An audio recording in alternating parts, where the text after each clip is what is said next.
Hello friends, this is Node Chat Application with MongoDB database tutorial series. And in this part, first we will make login form, and then after, we will show you front-end code for submit login form data by using Vanilla JavaScript Fetch API. In previous part, we have completed working on register form and insert new user data in MongoDB database. Now we have proceed for create login form, so for this, we have goes to index file. And here, we have create one span tag, with ID attribute is equal to login error. Under this tag, we will display error messages while submitting login form data. Now for create login form, here we have to write form tag with class is equal to this bootstrap library class. After this, we have to write ID attribute is equal to login and method attribute is equal to post.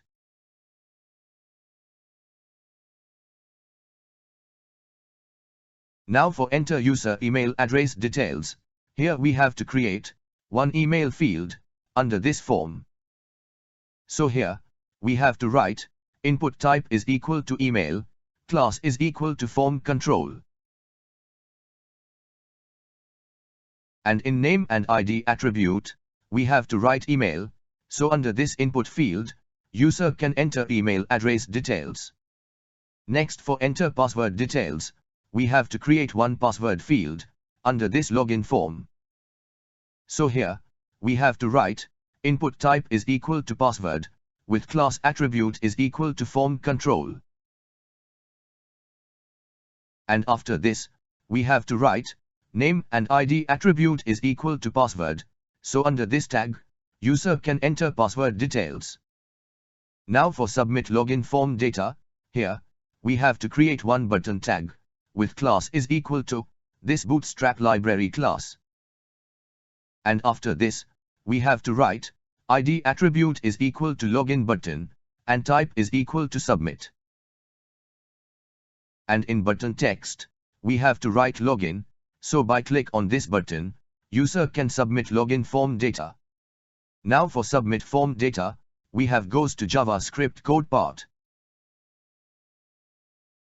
And here, we have create one constant login form element variable is equal to document.getElement by ID method, and under this, we have to write form ID login.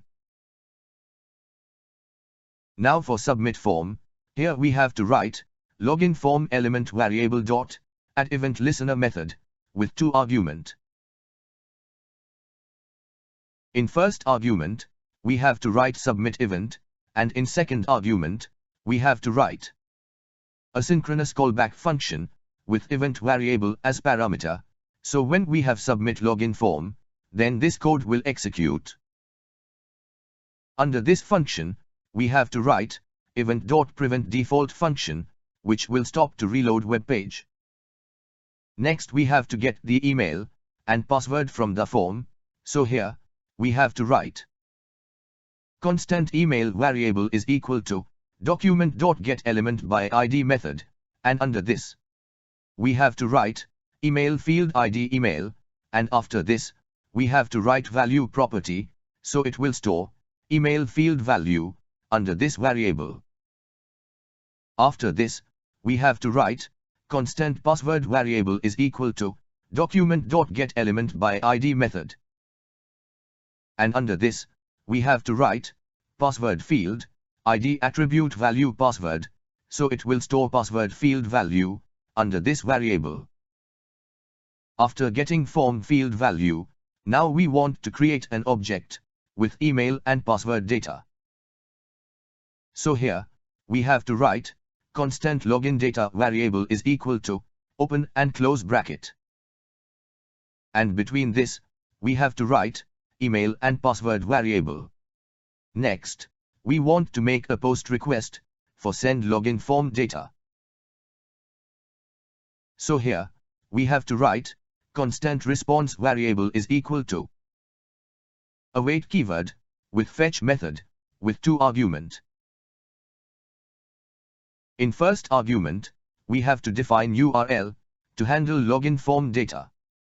And in second argument, we have to define different option. So in first option, we have to write method, and here we have to write post, so it will use post request. In second option, we have to headers, and in value, we have to set JSON content type.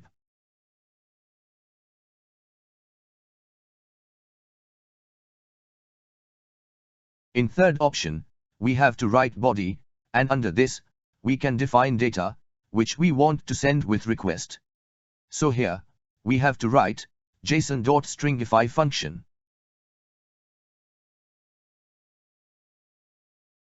And under this function, we have to write login data variable, so it will convert into JSON format.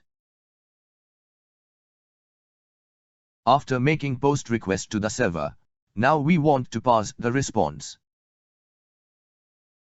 So here, we have to write constant data variable is equal to await keyword with response.json function, so it will pass server response. Now we want to handle the response, so for this, here we have to write if statement, and under condition, we have to write data.error. If this condition true, then we have to display login error, so for this, here we have to write document.getElementById method, and under this, we have to write span tag id login error. And after this, we have to write inner HTML property is equal to division tag with class is equal to alert and alert danger class, and between this tag,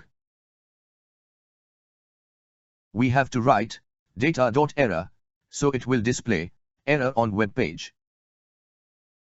But suppose there is no any error has occur, then it will execute else block of code. So here, we have to write local storage.setItem function with 2 argument.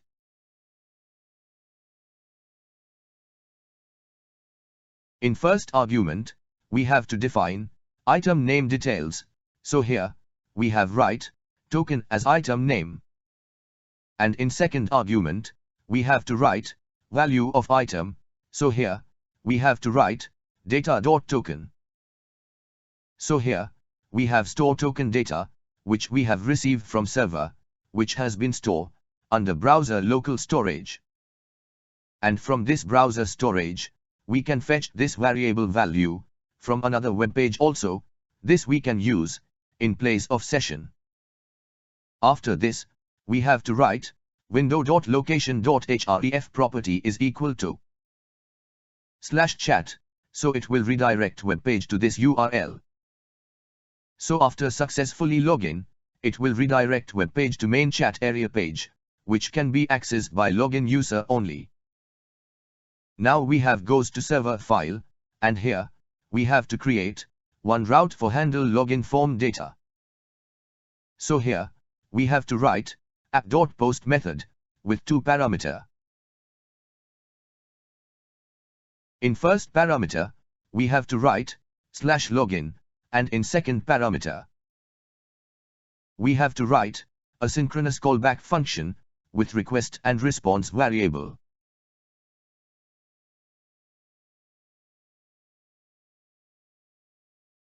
And under this function, we have simply write response.status method with 500 status code. And after this, we have to write JSON method, and under this, we have to write error as key, and in value, we have to write internal server error. So if this routes receive any login form data error, then it will send this error to client. So here our code is ready. Now for check output, we have goes to terminal window. And here, we have to write node server.js command, which will start node development server. So friends, here in browser, we can see that chat application index page has been displayed. And now here, we can see that login form has display on web page. Now we want to check login form data has been sent to server, and check that there is any response has been received from server. So we have directly click on login button. So after click on login button, here we can see that error has been displayed on above login button. That means here login form data has been sent to server, and it has received response from server. So here, in this part, we have make login form, and then after we have send login form data to server, by using JavaScript Fetch API. In next part, we will show you how to process login form data at server side, and then user will be login into chat application by using JSON web token. So we will be meet in next part.